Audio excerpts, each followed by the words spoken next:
오늘 본문을 보면 성벽 공사를 시작한 느헤미야가 드디어 성벽 쌓는 공사를 이제 마칩니다.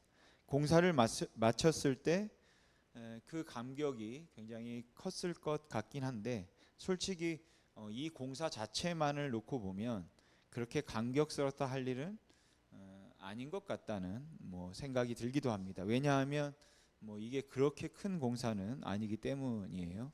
예루살렘 전체를 둘러싼 성벽을 쌓는다고 했을 때 조금씩 의견이 다르긴 하지만 그 길이는 약 4km 정도였다라고 이제 합니다. 그러니까 그리 길지 않은 이제 성벽인 겁니다.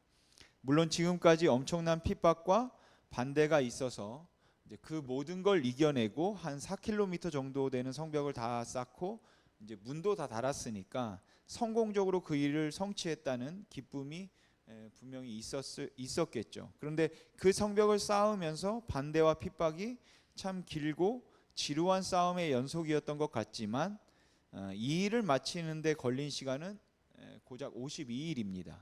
그리고 52일이라면 사실 그렇게 긴 시간은 아니다라는 것이죠. 그래서 어찌 생각하면 지금 느헤미야와 이스라엘 백성들이 경험했던 그 고난은 조금 과장한 것처럼 보일 정도로 그 기간이 짧았다라는 겁니다.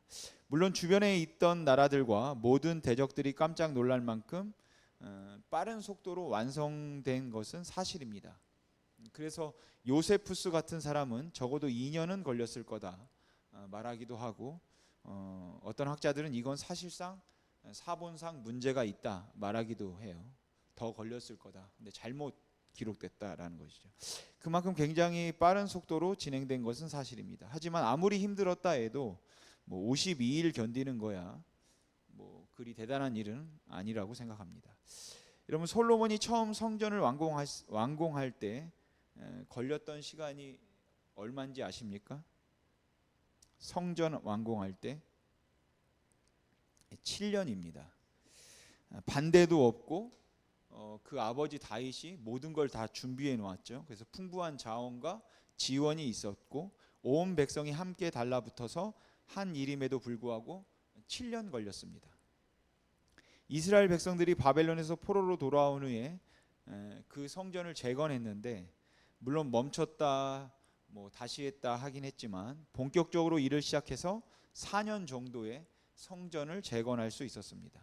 그러니까 일단 일을 시작해서 52일이 걸린 성벽 쌓는 일 자체는 어찌 생각하면 그렇게 큰 일도 아니고 또 거대한 공사도 아닌 겁니다. 그런데 여러분, 이 성벽 쌓기를 마음에 두고 염원한지, 그리고 마음에 무거운 짐으로 두고 산지 얼마 만에 이 성벽이 완성되었는지 아십니까?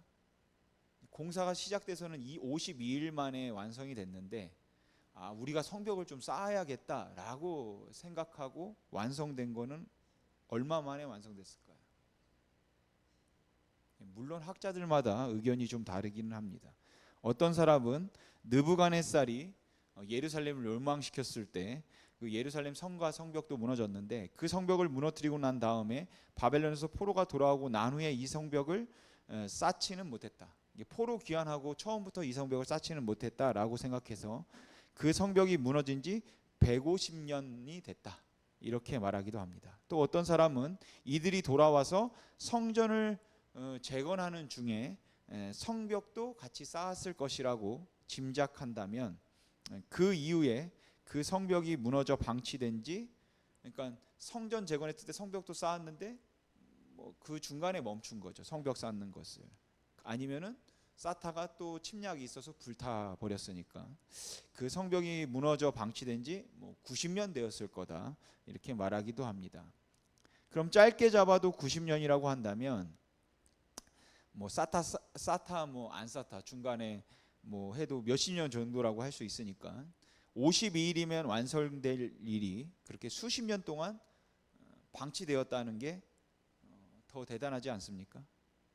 그래서 반대와 핍박을 무릅쓰고 지치고 낙심한 그 백성들을 격려해서 이 52일이라는 기록적인 시간에 성벽을 완성할 수 있었던 느헤미야의 지도력도 감탄스럽지만, 그렇게 52일이면 끝날 일을 그 긴 시간 수십 년 동안 못하고 그냥 방치한 채 늘 마음에 무거운 짐으로만 두었다는 사실도 참 놀랍다 싶습니다.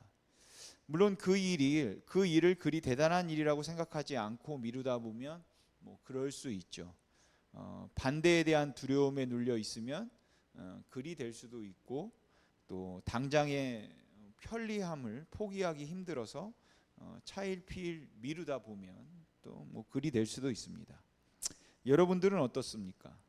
10년, 20년 동안 나 이거 고쳐야 하는데, 이거 바꿔야 하는데, 이거 다시 시작해야 하는데 하는 마음을 품고 있으면서도 아주 오랫동안 마음의 부담을 두고서 엄두가 나지 않아서 시작하지 못하는 일들, 시작하면 당장 내가 누리고 있는 그 편리함을 잃어버릴 것 같은 두려움 때문에, 아니면 잘 안 될 수도 있다는 두려움 때문에, 또는 또 몇 번의 실패로 인한 낙심 때문에 시작하지 못하는 일들이 있지 않습니까? 정말 시간을 정해놓고 기도해야겠다, 나도 이제 기도 생활을 회복해야겠다 마음 먹고 그냥 5년이 지나고, 내가 그 죄를 끊지 않고는 도저히 하나님 앞에 바르게 살 수 없다는 생각 때문에 이제 이 죄악된 삶을 청산해야 된다는 마음의 부담과 그리하겠다는 마음을 결심하고 그냥 10년이 지나고, 성경을 한번 처음부터 끝까지 읽어봐야 되겠다고 다짐하고 아직도 성경을 한 번도 못 읽고 20년이 지나고, 그래도 해마다 다짐을 했으니까 창세기는 20번 읽었겠죠. 그런 분들도 계시지 않습니까? 갈증, 배고픔, 원함이 있지만 그 뭔가에 밀려서 항상 쫓기고 마음에 늘 아쉬움으로 남아있는 일들이 있습니다. 시작이 두려워서 50일이면 끝날 일을 90년을 기다린 일들입니다. 이렇게 미루어둔 일들, 그래서 서서히 식어버린, 그럼에도 꺼지지 않는 열정이 우리들의 마음속에 있다라는 것이죠. 성전을 짓기 위해 필요한 7년이 아니라 성벽을 쌓기 위한 52일인데도 엄두가 나지 않고 시작하지 못한 일들이 있다는 겁니다. 물론 느헤미야의 탁월한 지도력임에는 틀림이 없겠지만, 아무튼 52일이면 이게 될 일이었잖아요. 그런데도 수십 년을 기다렸다는 것은 참 안타깝고 또 애석한 일임에 틀림이 없습니다. 진솔하게 부부가 대화를 나누기 시작하면 며칠이면 눈 녹듯이 사라질 일을 1년이 지나고 2년이 지나도록 품고 사는 경우도 있습니다. 자식들에게 또 부모님에게 미안하다는 말 한마디만 하면 그 시작될 대화를 이미 마음은 다 풀어졌음에도 불구하고 용기가 나지 않아서 미안하다는 말을 먼저 찾아가 말하지 못하고 찾아와 주기만을 기다린 지 3년이 지나고 5년이 지나고, 그래서 점점 더 사이가 서먹해진 경우들도 있을 겁니다. 식어버린 주님을 향한 마음을 다시 뜨겁게 하자 싶은데, 겸손하게 주님 앞에 무릎을 꿇고 그냥 나오면 될 일인데, 그렇게 시작하면 회복을 경험할 수 있을 것인데도 무슨 계기가 한번 있어야 한다고, 무슨 기회가 한번 주어져야 한다고 그 계기와 기회를 찾고 그때가 오기만을 기다리며 몇 년이 지나면서 우리의 마음은 서서히 굳어버린 그런 경우들이 있다라는 것이죠. 그래서 52일 만에 완공했다는 기적적인 사실에 감동이 되기는 하지만, 그 일을 위해서 수십 년을 기다렸던 이스라엘 백성들의 이 무기력함이 사실은 더 충격적이지 않냐라는 겁니다. 저는 52일이 걸렸다는 그 말씀을 보면서 지난 몇 주 동안 우리가 보았던 그 조롱과 위협, 그리고 그 백성들의 이기심, 또한 그 속임수가 이게 52일간에 있었던 일들인가, 이렇게 짧은 일이었나 하는 허망함도 좀 있었던 것 같습니다. 그럼에도 오늘 말씀에서 한 가지 더 생각해 볼 수 있는 것은 성공 앞에서 보여준 이 느헤미야의 자세입니다. 16절에 느헤미야가 이렇게 고백합니다. 우리 같이 한번 읽어보겠습니다. 시작. 우리의 모든 대적과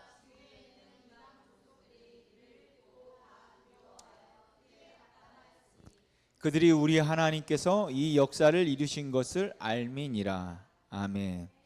느헤미야는 하나님이 이루셨다는 것을 사람들이 알았다라고 말합니다. 겸손일 겁니다.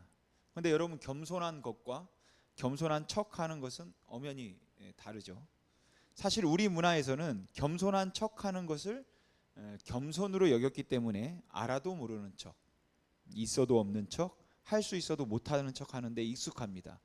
물론 이런 모습도 어느 정도 저는 중요하다고 생각합니다.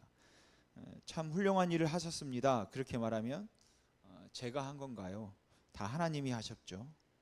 목소리가 참 좋으십니다. 좋긴요. 늘 카랑카랑합니다. 근데 그 말 속에는 은근히 자랑이 들어가 있습니다. 참 잘생기셨습니다. 그런 말씀 마십시오. 요즘 피부가 거칠고 주름이 생겨서 고민이 많습니다. 우리는 이게 겸손이라고 생각합니다. 오늘 말씀을 준비하면서 겸손이 무엇일까 하는 것을 한번 생각해 보았는데, 제가 이해하는 바 겸손은 그냥 단순히 사실을 인정하지 않고 감추는 것이 겸손이 아닙니다. 겸손은 자기가 한 것과 하나님이 하신 것을 분명하게 구별하는 것, 저는 그것이 겸손이라고 생각합니다. 겸손은 자신의 손안에 있지 않은 것을 자신의 손안에 있지 않다고 인정하는 것이고, 하나님의 권한과 영역을 자신에게 속한 것이냐 말하지 않는 것입니다.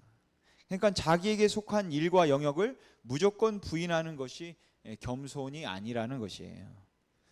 다윗이 골리앗과 그 싸움을 하려고 할 때 사울 왕 앞에서 한 말이 있는데, 여러분 혹시 기억나십니까? 다윗이 이렇게 말합니다.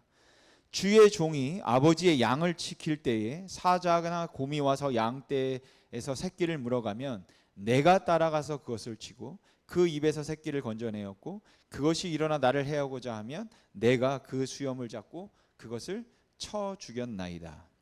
다윗의 이 말에는 겸손이라고는 전혀 찾아볼 수가 없습니다. 모두가 다 내가 한 일이라고 말하죠.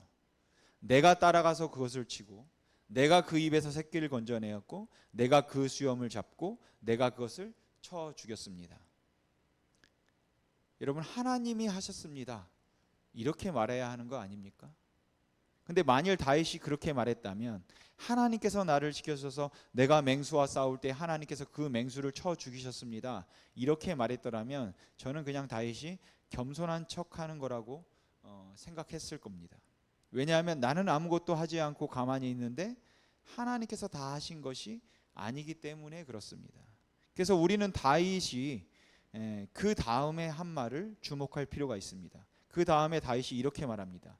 여호와께서 나를 사자의 발톱과 곰의 발톱에서 건져내셨은즉 나를 이 블레셋 사람의 손에서도 건져내시리이다. 자신이 맹수와 싸움을 하고 싸움을 위해서 피나는 훈련과 돌팔매질 연습을 하고 훈련했지만, 그 나의 생명을 보존하는 일, 나를 지켜주는 일은 자기에게 속한 일이 아니라는 의미인 것이죠. 싸움은 자기가 했지만 사자에게서 그의 생명을 지키신 것은 하나님이시라는 겁니다. 이렇게 자기가 했던 일과 하나님이 하시는 일을 구별할 수 있을 때 겸손한 척하는 것만이 아니라 진정으로 겸손할 수 있다고 생각합니다. 설교를 준비하는 일은 제가 하는 일입니다. 설교를 잘하기 위해서 책을 읽고 공부도 제가 했습니다. 오늘 이 설교도 제가 썼어요. 그냥 갑자기 하늘에서 툭 떨어진 게 아니라는 거예요. 그냥 어제 열심히 기도하고 들어갔는데 아침에 책상에 이게 놓여 있길래 가지고 나온 게 아니라는 겁니다. 그랬으면 참 좋을 텐데 말이죠. 제가 했죠. 그러나 사람의 마음을 움직이고 사람의 삶 속에 변화를 가져오고 감동을 줄 수 있는 것은 제가 할 수 있는 일은 아닙니다. 그것은 하나님이 하시는 일입니다. 저에게 재능과 기회를 주시는 것도 하나님이 하시는 일입니다. 전도도 우리가 합니다. 근데 부흥과 회심은 우리가 가져오는 건 아닙니다. 그러니까 우리가 낙심해서 안 되는 일이고, 낙심해서는 안 되는 일이고, 또 우리가 교만해서도 안 되는 일이다라는 것이에요. 그래서 개혁은 우리에게 속했고 부흥은 하나님께 속했다, 이렇게 말을 합니다. 무언가를 끊임없이 바꿔야 하고 변화시켜야 하고 더 새로워져야 하는 이 노력들은 우리에게 속한 것인데, 우리에게 속한 일을 하지 않고 하나님이 개혁해 주시옵기를 기도하고 있는 것은 태만함이라는 것이에요. 하지만 아무리 우리가 개혁을 위해서 노력하고 헌신한다 할지라도 진정으로 그 삶 속에, 그리고 공동체 안에 정말 변화, 또 부흥을 가져올 수 있는 분은 하나님이시다라는 것이죠. 그것은 목사가 하는 일도 아니고 사람이 하는 일이 아니라는 겁니다. 그러니까 모든 게 하나님께로부터 왔고 하나님께 속했다는 말은 틀림없이 맞는 말이고 겸손한 말이기는 하지만 때로는 그 말이 인간의 노력과 헌신은 전혀 무시된 것처럼 들리기 때문에, 아니면은 반대로 사람들은 사실 열심히 살고 있기 때문에 사실은 그렇게 생각하지 않아서 왠지 겸손이 과장된 것처럼 보일 때가 많다라는 것이죠. 진정한 겸손을 위해서는 뭐든지 못한다고 말할 것이 아니라, 아무것도 없다고 말할 것이 아니라, 우리가 할 수 없는 것이 무엇인가를 분명하게 구분하고 또 인정할 줄 알아야 한다라는 것이에요. 그리고 우리에게 속한 일에는 우리가 최선을 다하는 겁니다. 적들이 비웃을 때 누가 기도했습니까? 백성들 안에 빈부의 갈등과 또 그 이기심으로 인한 분쟁이 있을 때 누가 개혁을 주도했습니까? 물론 하나님이 주신 지혜와 재능이겠지만 그것이 느헤미야에게 주신 것이라면 느헤미야가 한 겁니다. 그래서 느헤미야는 속이 상해서 기도로 원망하기도 했고 틈만 나면 도와달라고 매달리기도 했습니다. 그게 다 하나님이 하시는 것이라고 생각했다면 느헤미야는 기도하지 않았을 겁니다. 일이 안 될 때 애타고 원망하지도 않았을 거예요. 그러나 자기에게 주어진 일이 있기 때문에 느헤미야는 그렇게 애타하고 안타까워하고 기도한 것이죠. 그래서 겸손이란 난 아무것도 할 수 없습니다 라고 말하는 게 아니라는 것이에요. 하지만 느헤미야가 알고 있던 확실한 것 하나가 있습니다. 그것은 이 일은 하나님이 하셔야 된다. 이 일은 하나님이 하셔야 가능하다라는 것이에요. 아무리 최선을 다해서 준비하고 기도해도 그가 할 수 있는 것이 있고 할 수 없는 것이 있다는 것이죠.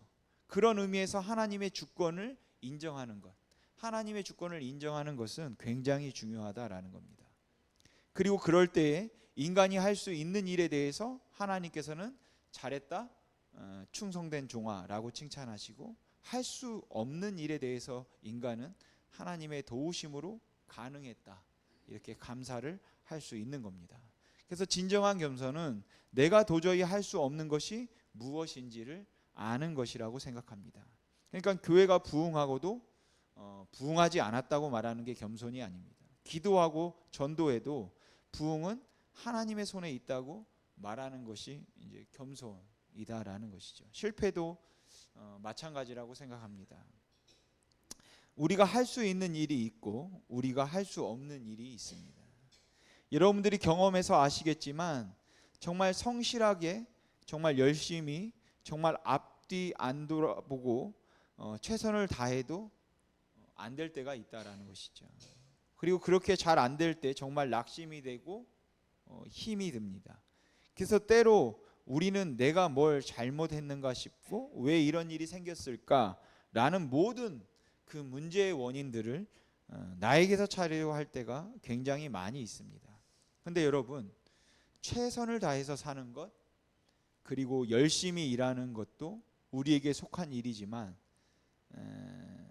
성공과 실패는 하나님께 속했다, 이렇게 말하면 어떻습니까? 그것은 하나님의 손안에 있는 것이다 라고 말할 수 있다면 어떻겠습니까? 저는 그게 겸손일 거라고 생각합니다. 느헤미야는 성공의 기쁨을 누리면서도 자신이 할 수 없는 것이 무엇인지를 알았기 때문에 진정으로 겸손할 수 있었습니다. 그리고 이런 그의 겸손을 생각해 볼 때 한 가지 더 생각해 볼 수 있는 또 다른 것은 그가 성공을 과장하지 않았다는 것이에요. 여러분, 교만은 성공을 과장하는 겁니다. 겸손은 성공을 과장하지 않는 것입니다. 또한 겸손은 실패도 과장하지 않습니다. 그리고 겸손은 고난도 과장하지 않습니다. 진정한 겸손은 성공도 과장하지 않고 실패도 과장하지 않고 고난도 과장하지 않고 그 능력도 과장하지 않는 겁니다. 느헤미야의 겸손을 볼 수 있는 한 사건이 오늘 또 있다고 생각됩니다. 사실 성공과 성취로 인한 만족은 우리에게 현실을 바로 직시하지 못하게 합니다. 성공에 들떠 있으면 뭔가 하나 잘 되고 나면 정말 다 잘 될 것 같은 생각이 들어서 그 다 잘 될 것 같은 생각에 안 될 수 있다는 그 가능성과 여전히 문제가 남아 있다는 현실을 보지 못하는 경우가 있다는 것이죠. 느헤미야는 하나님의 도우심 가운데 모든 이방 국가들과 대적들이 낙심할 만큼 아주 빠르게 정말 성벽을 완성했습니다. 그리고 느헤미야는 감격스럽게 이 일이 52일 만에 이루어졌다고 기록하고 있어요. 그런데 그렇게 기록하고 난 후에 느닷없이 도비야에 관한 이야기를 합니다. 저뿐만이 아니라 많은 목사님 그리고 학자들이 느헤미야가 이 도비야에 관한 이야기를 왜 여기에서 했는지 의아해합니다. 저도 확실히는 모르겠습니다. 그러나 이렇게 이해합니다. 느헤미야는 도비야는 그 느헤미야를 대적했던 사람이죠. 그런데 그는 유다인으로서 상당히 영향력 있는 유다 지도자들과 친분이 두터웠고 또 혼인을 통한 가족 관계를 형성하고 있었어요. 그래서 많은 사람들이 느헤미야에게 와서 도비야의 선행에 관한 이야기를 해 주었습니다. 그런데 우리가 느헤미야 마지막, 여러분들이 나중에 읽어보면 아시겠지만 마지막 장인 13장을 보면 느헤미야가 이 도비야로 인해서 굉장히 분노하고, 그리고 이 도비야가 어떻게 느헤미야가 이뤄놓은 개혁을 순식간에 다 망가뜨려 버리는지 우리가 그 마지막에 가면 그것들을 볼 수가 있습니다. 그렇게 도비야는 굉장히 위험한 인물이고 또 굉장히 비열한 사람입니다. 그러니까 이 도비야를 지금 여기에서 언급하고 있는 것은 성벽이 52일 만에 완성됐고 이것은 하나님이 하신 일이라는, 하나님께서 복 주셨다는 감격과 감사가 그 백성들에게 있었지만 여전히 문제가 남아 있었다는 뜻입니다. 물론 성공한 후에 그냥 감사하고 누리면 될 것이지 지나치게 민감하게 남아있는 문제들을 언급하는 느헤미야가 정신적으로 문제가 있는 것은 아닌가, 너무 경직된 건 아닌가, 완벽주의자가 아닌가 생각할 수도 있을 겁니다. 하지만 저는 그게 아니라 사실은 지금 느헤미야가 현실, 지금 사실을 묘사하고 있다고 생각해요. 성벽을 완성하고 그 기쁨이 말할 수 없이 크지만 성공을 그 이상의 것으로 생각해서는 안 된다, 과장해서는 안 된다라는 것이죠. 그런데 우리는 성공을 과장하는 경향이 있습니다. 뭔가 잘 될 때 희망을 갖는 것은 좋지만 때로는 그 희망이 허황될 수 있다는 것이죠. 좋은 집을 사고 나면, 사업이 번창하고 나면, 심지어는 사역이라고 할지라도 사역에서 열매를 맺고 나면 그 열매를 맺는 사역에 도취해서 그 안에 있는 다른 문제들을 보지 못하는 경우들이 종종 있다는 겁니다. 집회나 부흥회에 참석하고 은혜를 받고 나면 거기에는 그 은혜에 도취된 마음들이 있습니다. 그런데 그럴 때마다 항상 경계하는 것이 있다면 무엇인가 하면 그 은혜에 도취되거나 아니면 은혜를 많이 받았다는 것이 사실은 그게 다가 아니라 거기에 문제는 여전히 남아 있다는 것이죠. 근데 우리는 그 문제를 보지 못하고 마치 모든 것이 다 해결되었다, 은혜 받으면 기쁘잖아요. 그래서 다 해결됐다고 생각을 하기 때문에 그 기쁨에 시간이 좀 지나면 낙심하고 또 그 가운데서 또 사명을 보지 못한다라는 것입니다. 그러니까 제가 어디 가서 집회를 하진 않지만 그렇게 많이 하지 않지만 어디 가서 집회를 인도하는데 사람이 많이 앉아 있고 그 가운데 은혜를 받고 감격하고 막 찬양하면서 뛰며 노는 모습을 보면 마치 제가 무슨 대단한 사람이라도 된 것처럼 생각하고 이제 저희 교회에 와서 이제 예배를 인도하면 적은 숫자가 앉아 있고 그냥 밍밍한 얼굴로 표정에 감동이 있는지 감격이 없는지도 모르는 얼굴을 보면서 좌절과 실망을 느낀다면 그건 교만이라는 겁니다. 그게 교만인 이유는 과장되었기 때문에 그런 것이죠. 뭔가 잘 될 때 그렇게 되기가 쉽고 또 뭔가 안 될 때 또 그렇게 되기가 쉽습니다. 여러분, 성공과 성취를 즐기고 누릴 수는 있지만 그 성취로 인해서 남아있는 문제를 의식하지 못한다면 크게 우리가 또 실수를 할 수도 있고 또 실망을 경험하게 될 겁니다. 늘 기쁨과 함께 늘 부족함을 인식하고 성취로 인한 희망과 함께 옷깃을 여미며 더욱 겸손해야 할 필요를 인정하는 것, 그냥 이것은 단순히 성벽을 쌓는 후에만 갖게 되는 마음이 아니라 우리가 인생을 살아가면서 경험하게 되는 생활의 지혜이기도 하다라는 것이죠. 여러분, 성공은 최후의 완성이 아닙니다. 그래서 성공의 순간, 성취의 순간에도 우리는 하나님만 바라봐야 함을 여러분이 잊지 마시기 바랍니다. 성공의 때에 영적 싸움은 끝난 것이 아니다라는 것이에요. 그런데 우리는 그렇게 생각하지 않고 때로는 그 성공에 도취되기 때문에 많은 경우 은혜를 받은 사람들이 넘어집니다. 그래서 은혜를 받은 후에 교만해지고 도우심을 받은 후에 넘어지는 것을 종종 보게 된다는 것이죠. 지금 느헤미야가 성공을 이루고 난 후에 도비아의 사건을 말하면서 성벽이 52일 만에 완성되었지만 여전히 그 안에 문제가 남아 있음을 말하고 그 긴장을 늦추지 않는 모습을 보여주었다면, 아니 어쩌면 이것이 그 13장에 있게 되는 이 도비아의 악행을 예고하고 있는 것처럼 보이는 사건이었다고 한다면 이 느헤미야의 태도는 겸손입니다. 그러니까 느헤미야는 성공을 과장하지 않고 사실 그대로 보고 있었다는 것이죠. 그래서 반대로 교만이라는 것이 성공을 가장한 것이라면, 그리고 그 교만은 사실은 하나님이 하신 일임에도 불구하고 내가 한 일인 것처럼 생각해서 도취되어 발생하는 것이니까, 교만을 우리가 그렇게 전제할 때 앞에서 이미 말씀드린 것처럼 저와 여러분이 오늘 하나님 앞에 한번 깊이 생각해 봐야 하는 것이 있다면, 혹시 우리의 실패도 우리가 과장하고 있지 않은가 하는 겁니다. 우리가 당하고 있는 고난도 우리가 과장하고 있지 않은가 하는 것이죠. 물론 저는 여러분들에게 여러분들이 당한 실패가 별거 아닌데 뭐 그렇게 그걸 대단한 일인 것처럼 그러냐, 다른 사람들 얘기 한번 해볼까요? 쫄딱 망한 사람 얘기 한번 해볼까요? 아파서 지금 죽어가는 사람, 사경을 해봐는 사람 얘기를 한번 해볼까요? 여러분이 지금 힘들게 살고 있는 거 그거 아무것도 아닙니다. 아니 자식이 지금 마약을 했습니까? 동성애를 합니까? 살인자가 되었습니까? 그것도 아닌데 뭘 그렇게 자꾸 대단하게 생각하십니까?